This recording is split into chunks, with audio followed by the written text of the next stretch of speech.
Hello, my name is Melanie Toledo, and my science fair project is called Hang On. So the question I'm answering is, what is the tensile strength of different materials? And so the different materials that I used were a rubber band, a hair, sewing string, and fishing string.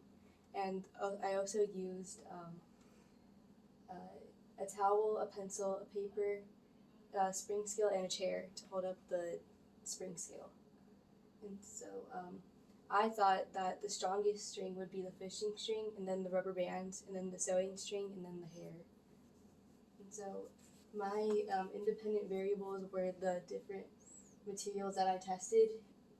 My dependent variables was the amount of weight that it could hold until it snapped. My controlled variable was the spring scale and the unit of measurement I used, which was pounds. And so the procedure is that first, since the sewing string and the fishing string were rolled up, I cut it to about 1 foot and 6 inches. And then I tied it to the hook of the spring scale. And then I placed it securely on a wall or a chair, but I used the chair.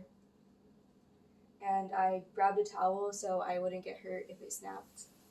And then I pulled the material until it snapped. And then I recorded the weight it was shown before it snapped, since I used a digital spring scale. And then I repeated all those steps I repeated steps 1 through 6 with all the materials.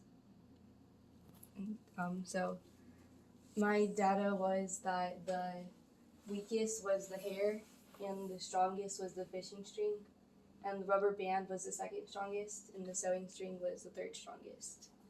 So in conclusion, my hypothesis was correct because the fishing string and then the rubber band and the sewing string and the hair were the strongest to the weakest.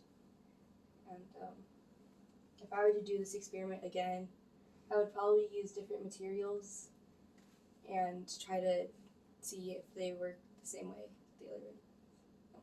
Thank you for listening.